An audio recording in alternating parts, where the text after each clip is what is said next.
2024-25 অর্থ বছরে এলজিইডির যে লোকাল গভর্নমেন্ট ইঞ্জিনিয়ারিং ডিভিশন আছে, তারা যে কাজগুলো করেছে সেগুলো যদি উল্লেখ করি, উপজেলা সড়ক নির্মাণ 300 কিলোমিটার, ইউনিয়ন সড়ক নির্মাণ 900 কিলোমিটার, গ্রাম সড়ক নির্মাণ পুনর্নির্মাণ 3500 কিলোমিটার, পাকা রাস্তা রক্ষণাবেক্ষণ 8750 কিলোমিটার, ব্রিজ নির্মাণ 21500 মিটার, বাঁধ নির্মাণ 40 কিলোমিটার, ড্রেন নির্মাণ 200 কিলোমিটার, নির্মিত পাকা সড়ক প্রশস্ত ও শক্তিশালীকরণ 700 কিলোমিটার, কালভার্ট নির্মাণ 500 মিটার। এছাড়াও 110টি গ্রোথ সেন্টার ও হাটবাজার, 55টি সাইক্লোন শেল্টার নির্মাণ, 35টি উপজেলা পরিষদ কমপ্লেক্স নির্মাণ অথবা সম্প্রসারণ, 1515টি সামাজিক অবকাঠামো নির্মাণ, 120 কিলোমিটার বৃক্ষরোপণ সহ আরও নানা ধরনের গ্রামীণ ও আঞ্চলিক অবকাঠামো উন্নয়ন কার্যক্রম বাস্তবায়ন করেছে।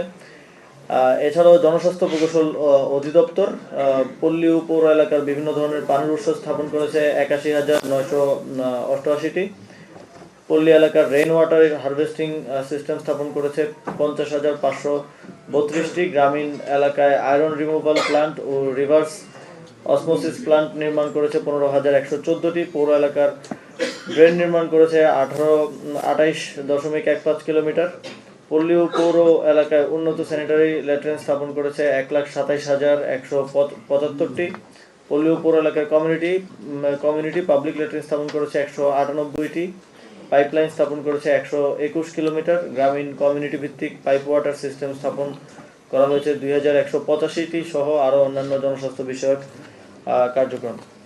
এছাড়াও স্থানীয় সরকার ইনস্টিটিউট, এনআইএলজি, রেজিস্ট্রার জেনারেলের কার্যালয়, জন্ম ও মৃত্যু নিবন্ধন, 4টি ওয়াসা, 12টি সিটি কর্পোরেশন, 331টি পৌরসভা, 61টি জেলা পরিষদ, 495টি উপজেলা এবং 4500-এরও বেশি ইউনিয়ন পরিষদের মাধ্যমে নানা ধরনের সেবা চালু রাখা হয়েছে।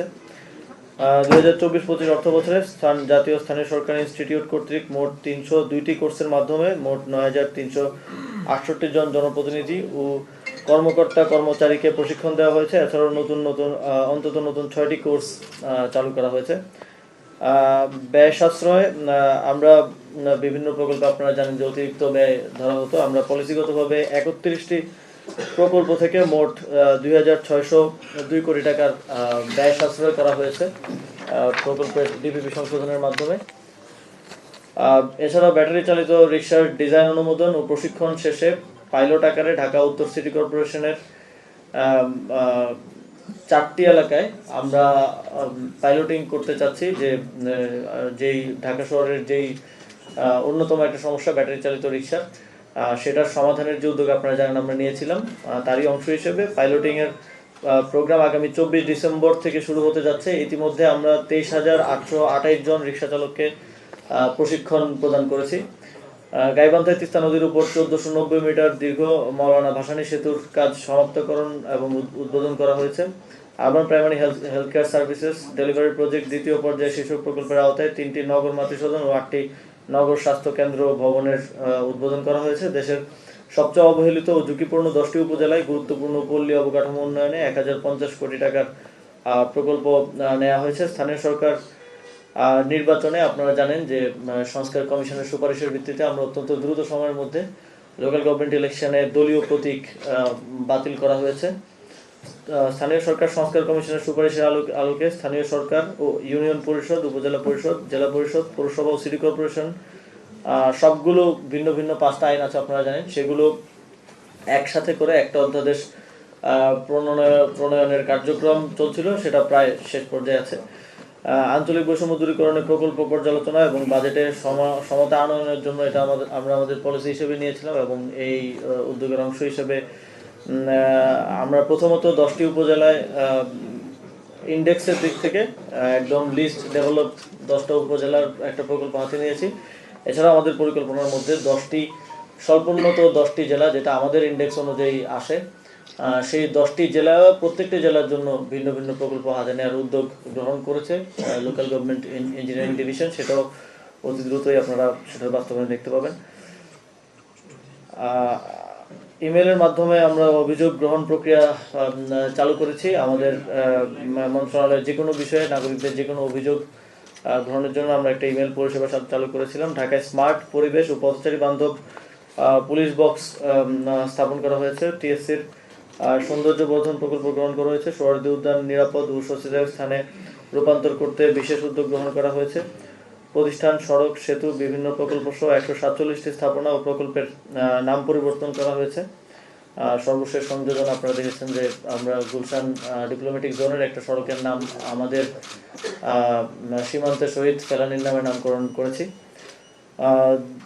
2024-25 অর্থ বছরে মোট 27টি প্রকল্প সমাপ্ত হয়েছে। আমাদের স্থানীয় সরকার বিভাগের বার্ষিক উন্নয়ন কর্মসূচি বাস্তবায়ন অগ্রগতি হচ্ছে 86.44%। এবার যদি নিয়োগে আসি, স্থানীয় সরকার বিভাগ স্থানীয় সরকার বিভাগ 211টি পদে নিয়োগ সম্পন্ন করেছে এবং 3440টি পদে নিয়োগের সার্কুলার হয়ে এখনো নিয়োগ প্রক্রিয়া চলমান আছে।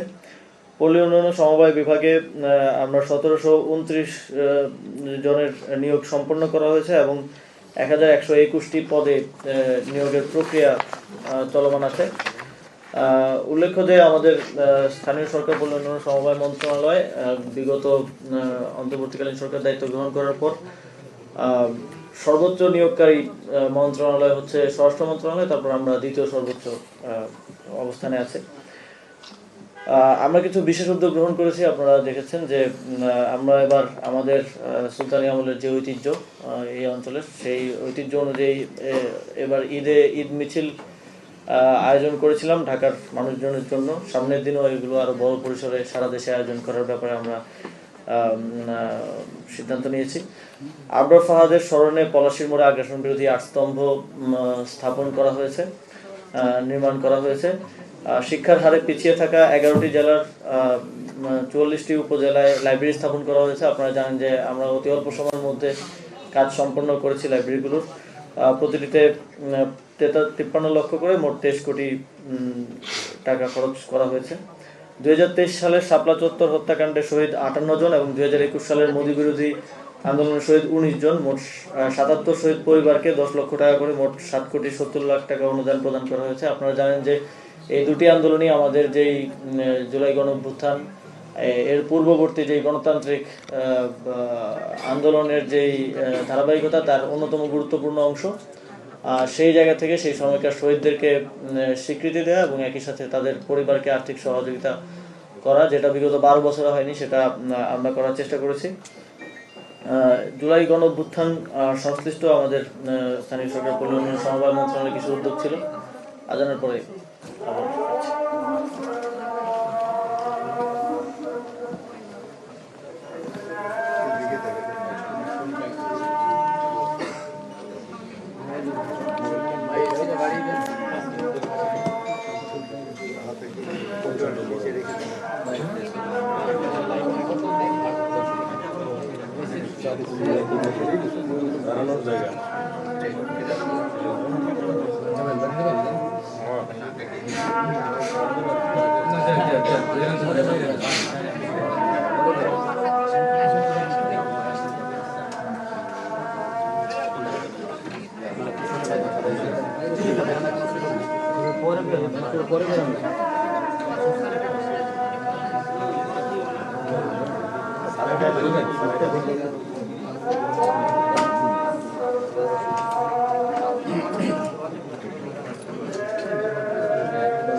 জুলাই গণঅভ্যুত্থান সংশ্লিষ্ট উদ্যোগগুলোর মধ্যে ছিল জুলাই গণঅভ্যুত্থানের শহীদদের কবর ও সমাধিস্থল সংরক্ষণ। আমরা ইতিমধ্যেই প্রায় 95% কবর সংরক্ষণ করে ফেলেছি শহীদদের। আপনারা জানেন যে একটা ডিজাইনে আমরা সকল শহীদদের কবর সংরক্ষণ করার উদ্যোগ গ্রহণ করেছিলাম। জুলাই গণঅভ্যুত্থানের শহীদদের প্রাণ বিসর্জনের যে স্থান, সেই স্থানে স্ট্রিট মেমোরি স্ট্যাম্প স্থাপন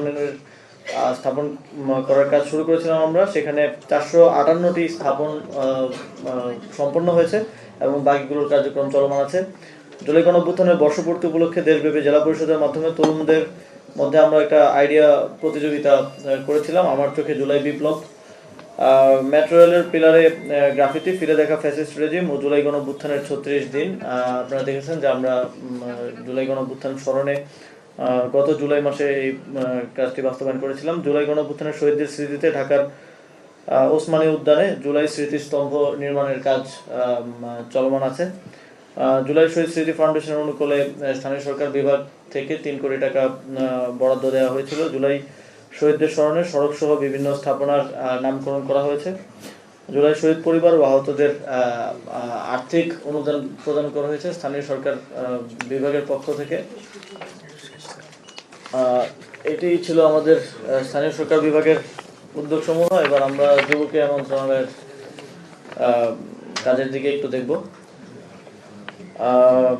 মোট আপনারা জানেন যে আমরা কি পরিস্থিতিতে দায়িত্ব গ্রহণ করেছিলাম। আমরা যখন দায়িত্ব গ্রহণ করি তখন ক্রীড়াক্ষেত্রে ভয়ানক স্থবিরতা ছিল। আমরা ক্রীড়াক্ষেত্রের যারা নেতৃত্ব তাদেরকেও জুলাই গণঅভ্যুত্থানের পরে পালিয়ে যেতে দেখেছি। তো সেই জায়গা থেকে একদম স্ক্র্যাপ থেকে আমাদেরকে শুরু করতে হয়েছিল। আমরা মোট 51টি ফেডারেশনের অ্যাডহক কমিটি গঠন করতে হয়েছে আমাদেরকে। 8টি বিভাগীয় ক্রীড়া সংস্থা, 64টি জেলা ক্রীড়া সংস্থা এবং 78টি উপজেলা ক্রীড়া সংস্থা, 12টি মহিলা ক্রীড়া সংস্থার অ্যাডহক কমিটি গঠন করা হয়েছে এবং তাদের মাধ্যমে ক্রীড়াঙ্গনে আবার যে স্থবিরতা ছিল সেটা কাটিয়ে ওঠা গেছে। এসো দেশ বদলায় পৃথিবী বদলায় প্রতিপাদ্যের আলোকে 30 ডিসেম্বর 2024 সাল থেকে 19 ফেব্রুয়ারি 2025 সাল পর্যন্ত তারুণ্যের উৎসব পালন করা হয়েছে দেশব্যাপী। তারুণ্য উৎসবে মোট অংশগ্রহণকারী ছিলেন 2,66,21,747 জন। নারী এর মধ্যে নারী ছিলেন 1,21,47,132 জন। তারপর আপনারা জানেন যে তারুণ্য উৎসব 2025 দ্বিতীয় পর্ব শুরু করা হয়েছে। তারুণ্য উৎসব 2025 প্রথম পর্বের সাফল্যের ধারাবাহিকতায় জুলাই টু ডিসেম্বর 2025 সময়কালে তারুণ্য উৎসবের দ্বিতীয় পর্ব শুরু হয়। জাতীয় নীতি প্রতিযোগিতা, জাতীয় চ্যাম্পিয়নশিপ ফুটবল প্রতিযোগিতা, দ্বিতীয় নারী কাবাডি বিশ্বকাপ 2025 সফলভাবে আয়োজন করা হয়। জুলাই গণঅভ্যুত্থান স্মরণের প্রতীকী ম্যারাথন আয়োজন করা হয় 18 জুলাই 2025 তারিখে, যেখানে আহত ও শহীদ পরিবারের সদস্যরা অংশগ্রহণ করেন। আপনারা জানেন সারা দেশে একযোগে 14টি মিনি স্টেডিয়ামের উদ্বোধন করা হয়েছে। সারা দেশে প্রায় 150টি মিনি স্টেডিয়ামের কাজ শেষ হয়েছে। বাকি উপজেলার কাজ শেষ করতে উদ্যোগ নেওয়া হয়েছে। দেশের সব উপজেলায় মিনি স্টেডিয়াম স্থাপন করার নীতিগত সিদ্ধান্ত হয়েছে। আপনারা জানেন যে জাতীয় স্টেডিয়াম ঢাকায় অধিকতর উন্নয়ন কাজের সমাপ্তির মাধ্যমে বাফুফেকে বরাদ্দ দেওয়া হয়েছে। কুষ্টিয়াতে Shahid Abrar Fayaz stadium, physically challenge শিশুদের জন্য জাতীয় সংসদ ভবন প্রাঙ্গণে শহীদ ফারহান ফায়াজ খেলার মাঠের উদ্বোধন করা হয়েছে। ভোলায় গজনবী স্টেডিয়ামের নির্মাণ কাজের উদ্বোধন করা হয়েছে। যুব ক্রীড়া মন্ত্রণালয়ের নেয়া প্রকল্পসমূহ আরও 201টি উপজেলা মিনি স্টেডিয়াম নির্মাণে প্রকল্প একনেক কর্তৃক গৃহীত হয়েছে এবং সেটা বাস্তবায়নের পথে রয়েছে।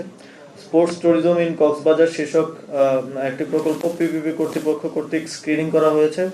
সরকার পিপিপিতে আগ্রহী বিনিয়োগকারী অনুসন্ধানে আছে। আগ্রহী বিনিয়োগকারী না পাওয়া গেলে প্রকল্পটি জিওবি অর্থায়নে পরিচালিত হবে এমন সিদ্ধান্ত গ্রহণ করা হয়েছে।